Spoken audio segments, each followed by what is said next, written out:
What is going on? Welcome back to another episode of the Wired Sound Podcast.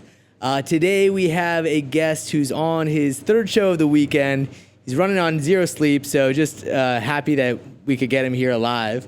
We have Gil Glaze. How you doing, man? Good. Thank you for having me. Yeah, so sleep deprivation kicking in at all? I've had 3 days, I think 3 hours of sleep total. Oh my God. I didn't even know it's possible I could still be standing, but... Yeah, so you did, all right, you did, was it Vegas to Miami? Vegas last weekend. Vegas last weekend, exactly. okay. I did Friday, Orlando. Saturday, in the daytime, Dare. So we drove back from Orlando, which was like 3.5 hour drive. Got back at 6:30. Oh my God. Was playing already around like early lunchtime around Dare, Day Club.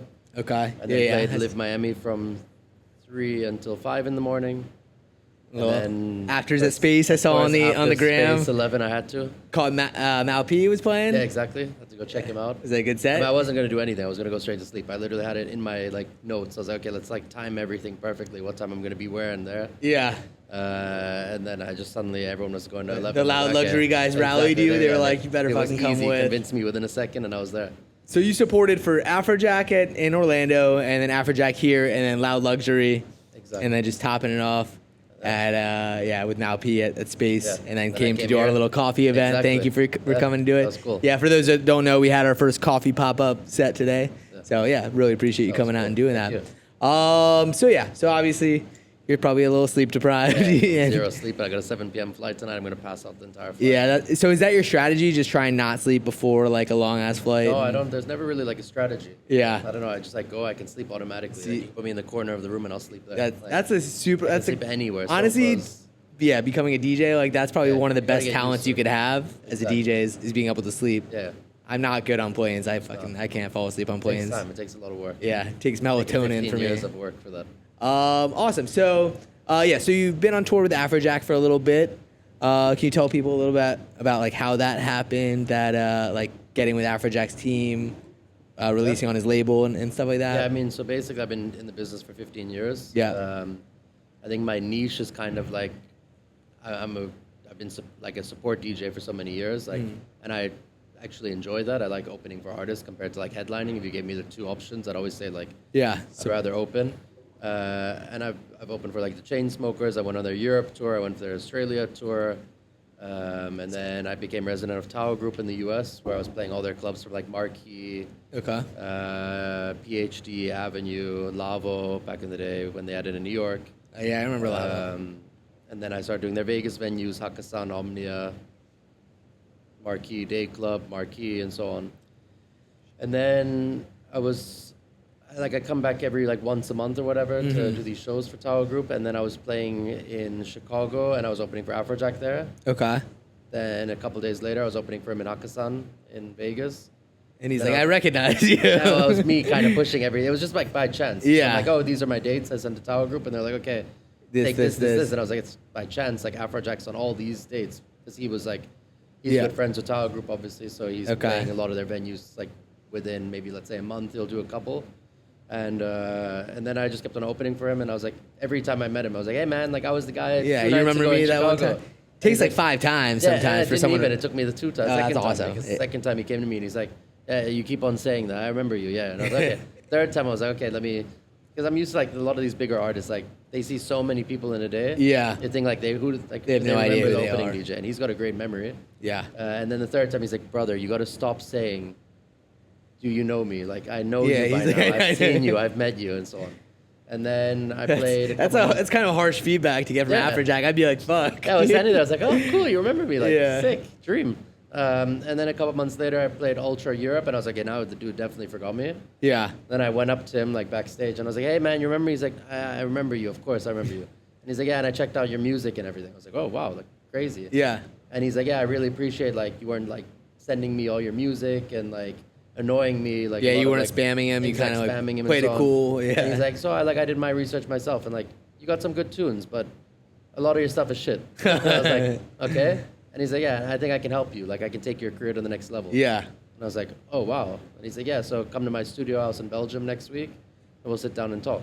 God, that's a big moment. Exact. And I was like, could I come in like 2 weeks? Like I like to plan everything. And he's Yeah. like, oh, okay, so you're not like hungry. Okay, I get it. Oh my God. And I was like, no, I'll be there. I like And I was all the way in Croatia. Wait, are you Dutch or you're not? I'm Swiss. Okay. So I live in Switzerland. So you don't speak Dutch or No, yeah. exactly. And I was okay. like, I've never been to Belgium before, so I was like, okay, like, and I was in Croatia at the time, so I was like, oh no, like I'm leaving Croatia tomorrow. I'm going back to Switzerland. Yeah. Gonna be there a few hours, and then I'm gonna go to Belgium. So like for me, I would have rather gone a week later. Yeah.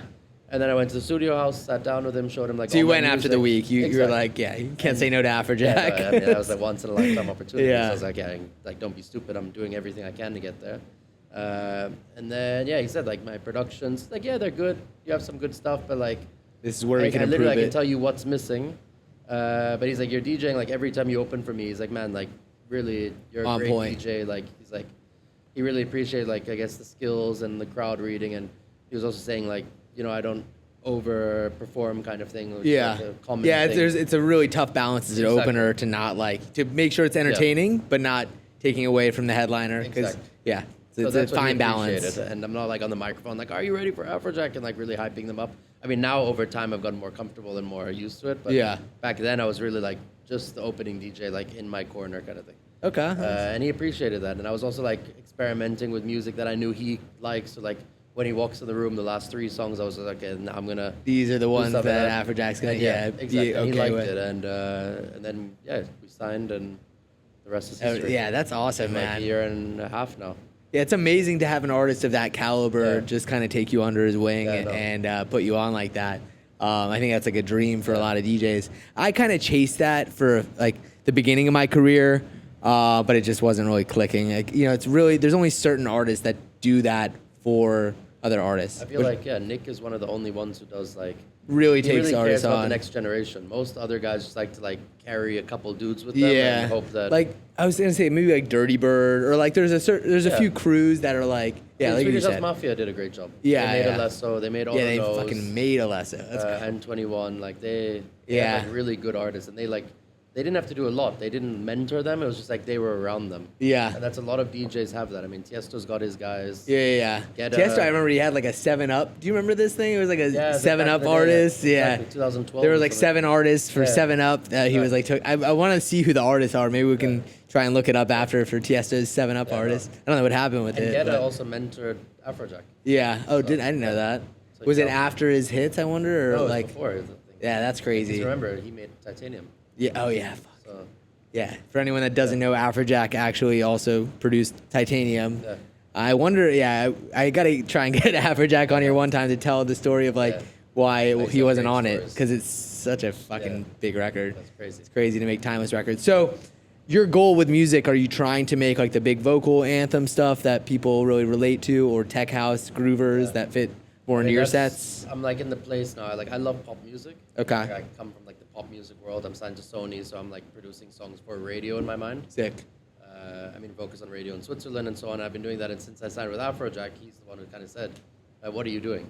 It's like it's nice, this music. It sounds good, but that's not going to take you to the next level. Yeah. So I'm in a place now where I'm kind of like trying to focus more on club music. Okay. I don't want to do tech house because I find everyone's doing that. Yeah. I was doing a mix of like EDM-y stuff, but then I was like, that's not what I feel like. I think You're saying like older progressive house Exactly. I style? was trying to like, yeah. let's say, dabble in a bit of progressive stuff. And then I was like, okay, I need to make music that I like, that I feel comfortable performing. So Yeah. I'm kind of like creating, I wouldn't say creating a new genre, but like creating a different sound now, Okay. where it's like, I mean, tech house is really in, this whole melodic techno is really in, so it's like progressive, modern, melodic techno. Okay. So it's more like sped up, a bit more commercial. I haven't released anything. I'm still like working on it, but that's like the focus. I really want to go more in To the make club sure- tracks, 'cause I never really put out club tracks. Yeah. I've I always think been putting that's pop. so important to Yeah. like have stuff that will work in your set.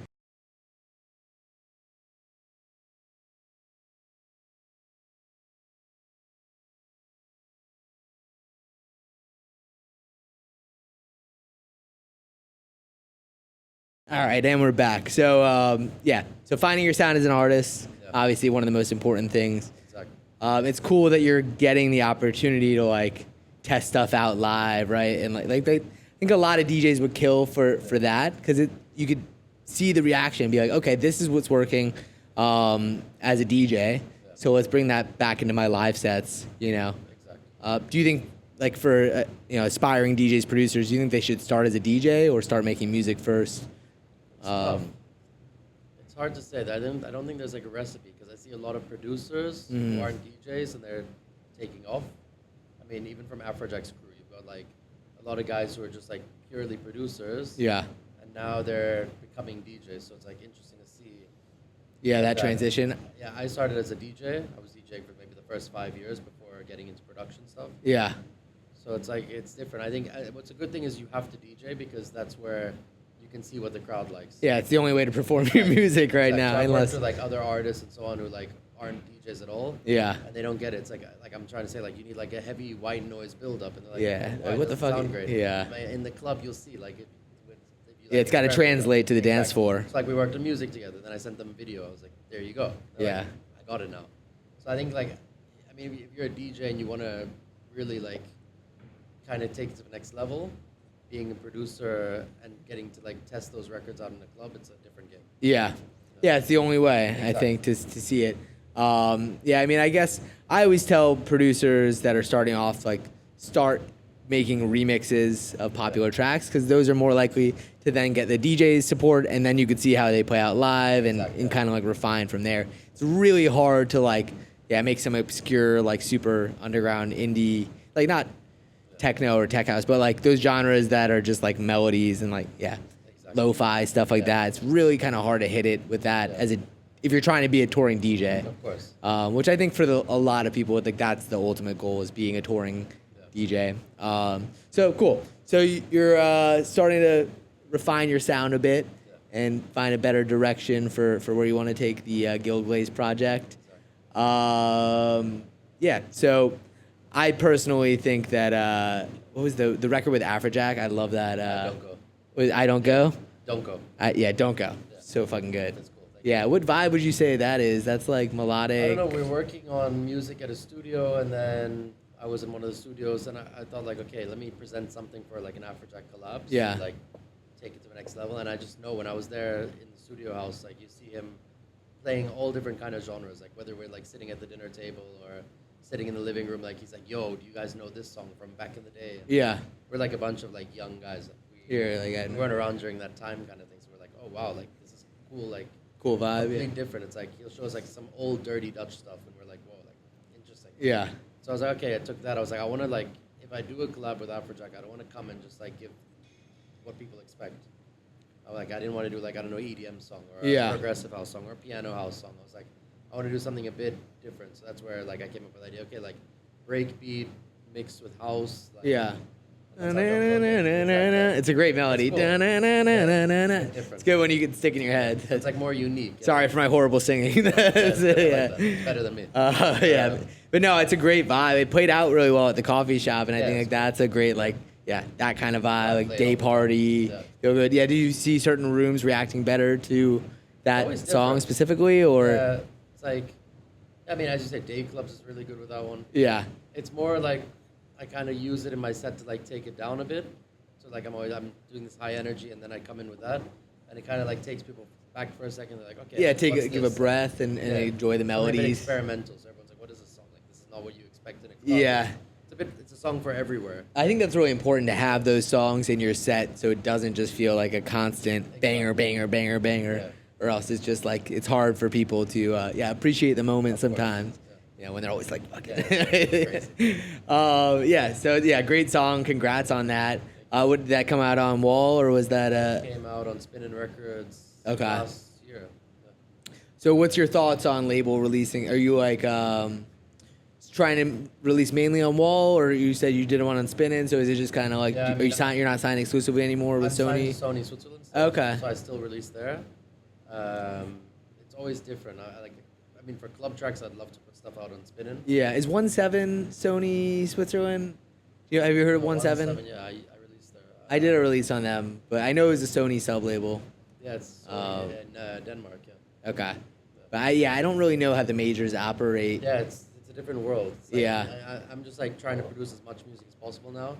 I'm just sending it over everything. And So do you have to send it to like a Sony rep? no, I mean my Sony team. I've been like they're like family. Team, Oh, okay. So I've been with them for 6 years now or something like that. So they're a lot more receptive. Yeah, exactly. Like whatever I send them, they're always like, okay, like if you trust this, you know this. Yeah. Like, So how does that? So like when you say your Sony team, like do they have other artists under their Oh, branch, so, or it's I mean, just Sony Switzerland, it's more singers. okay? It's very commercial.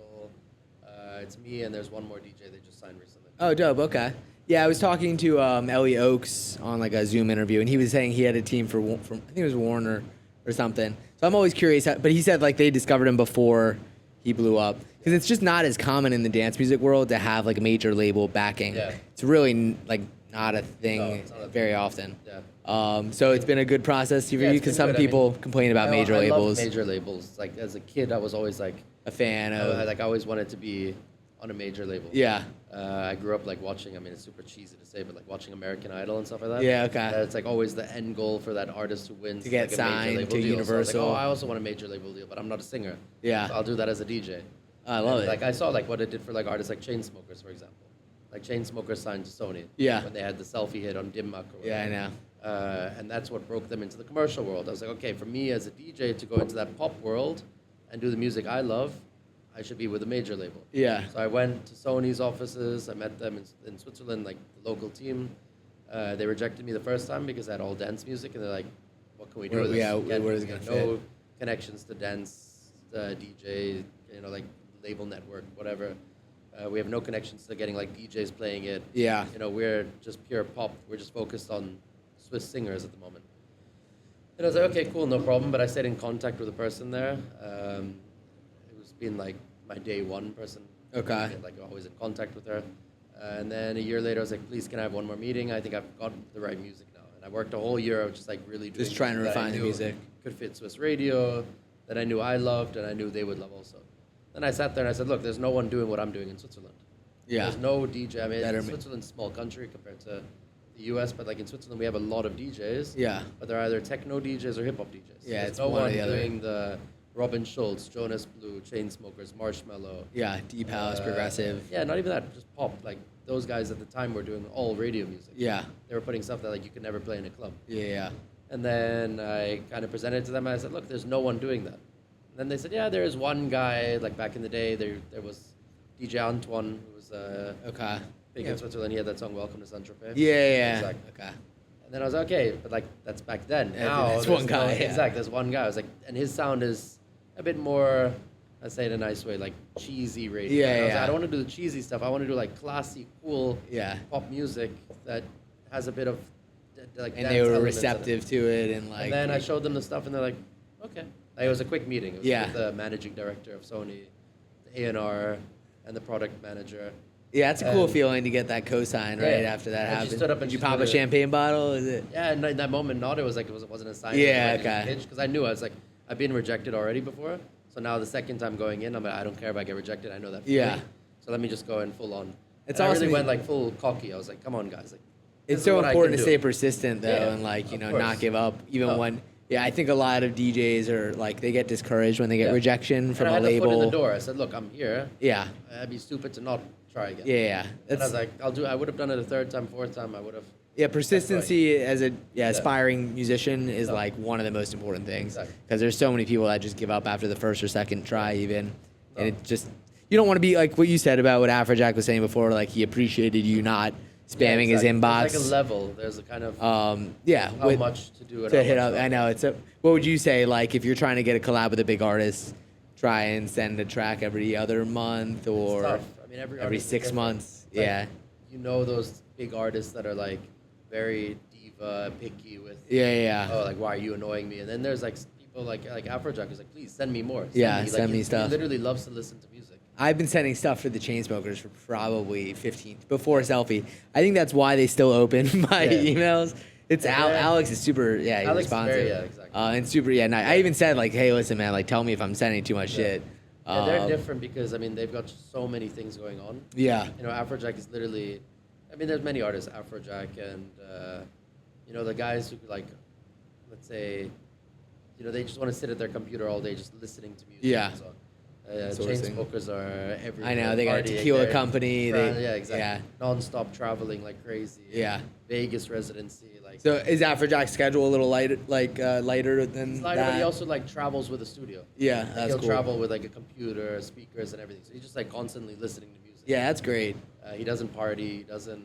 Yeah, I noticed that yesterday. His rider was just all waters. Exact waters. I was like, sparkling damn. water and then straight back. Like if Afrojack can DJ sober, so can you out there. Exactly. That's it, right? Yeah. Do you party when you DJ now? I used to back in the day. Fuck you. Now you're making me feel bad. I know, that says the guy who came back from 11. Yeah. Days, I feel very hypocritical. Yeah. I'm never a big drinker. I'm not a big fan of alcohol. So. I will say I did like a dry month, and I noticed my energy was a little bit better during my DJ sets.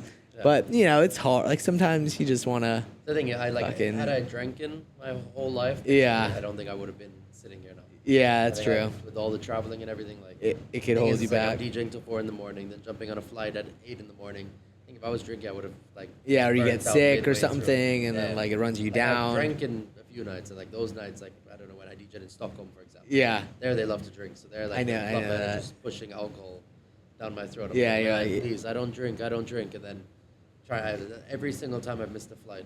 Oh my God. From Stockholm. So. Yeah, that's why me, I'm like, okay, I cannot drink, so it's. At least you know that about yourself, and you probably would not be sitting here if you did 3 days of drinking.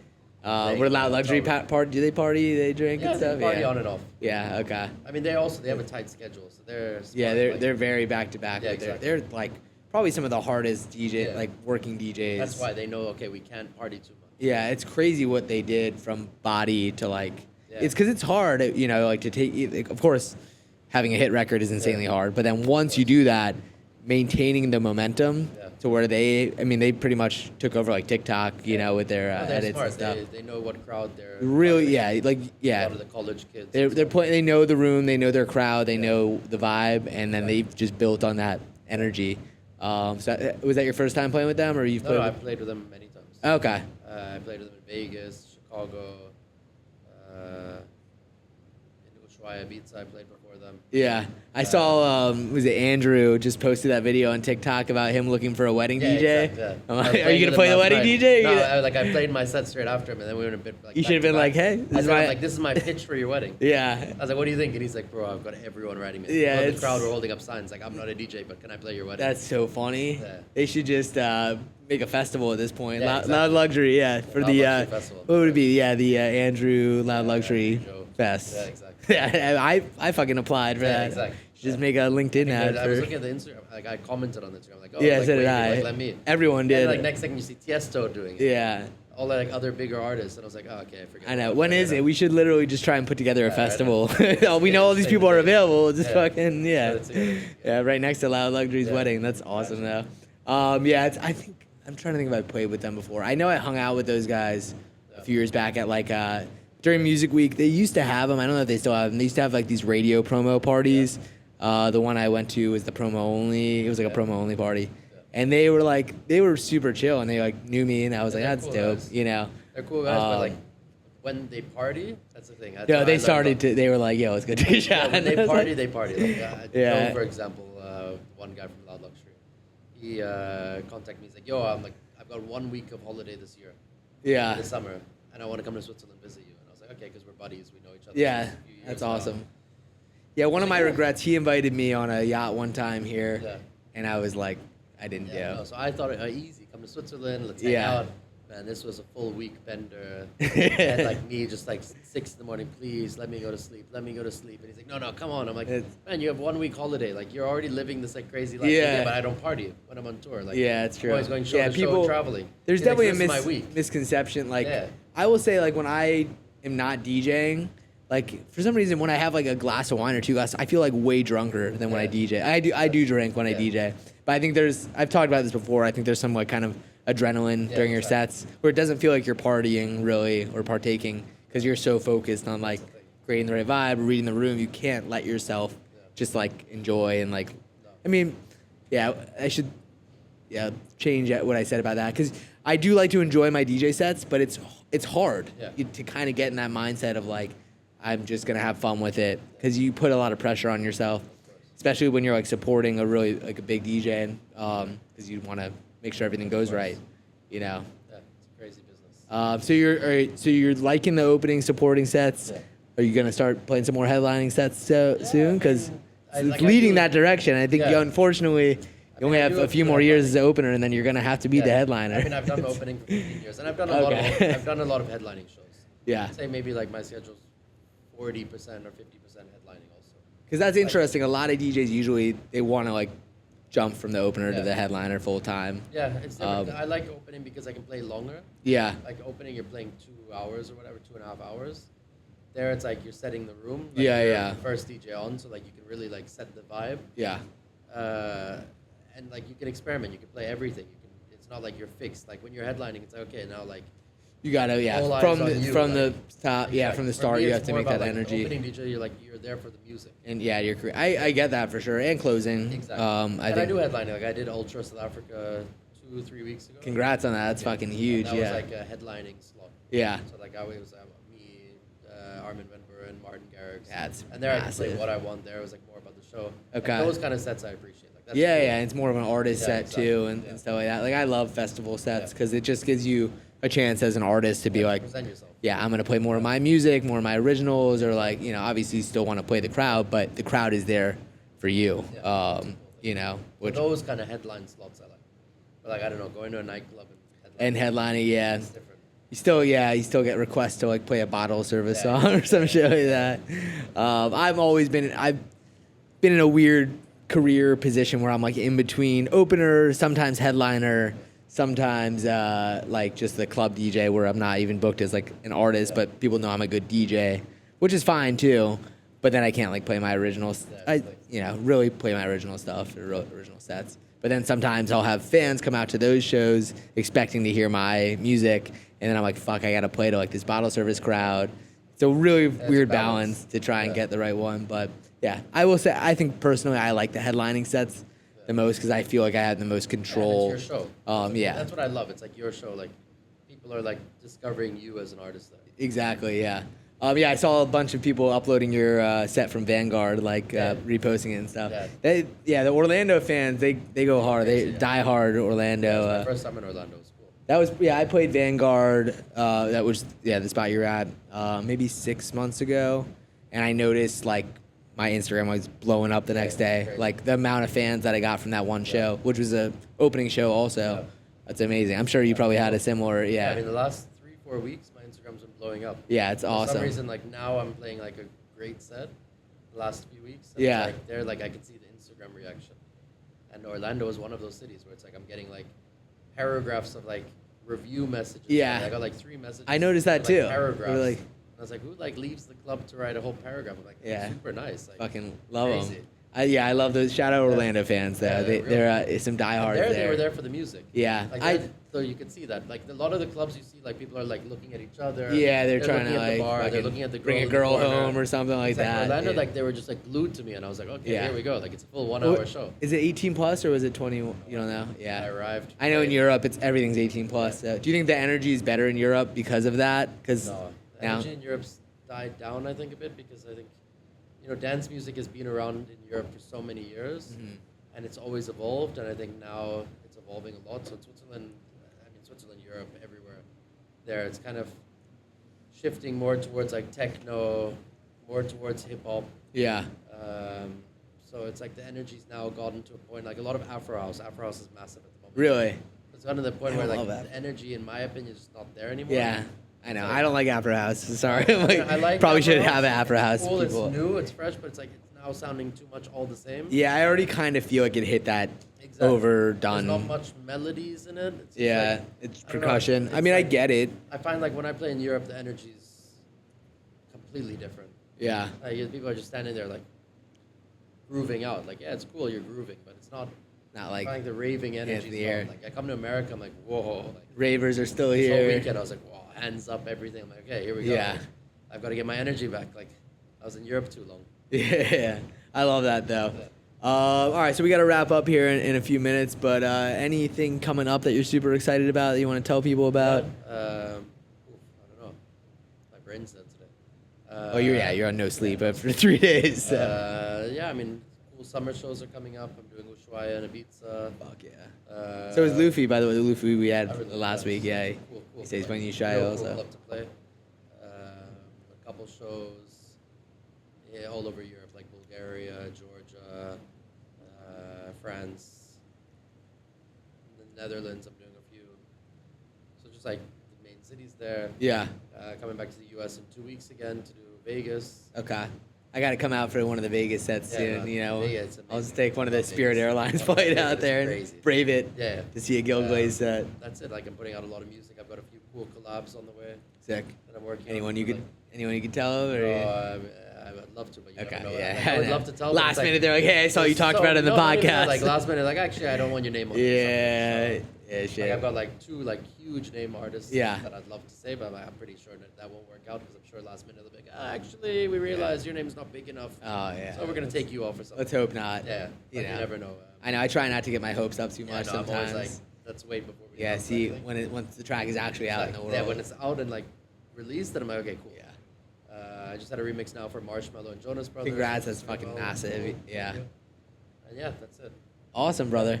Well, thank you again for coming out. Thank you for doing the coffee shop set. Thank you. And until next time. Back soon.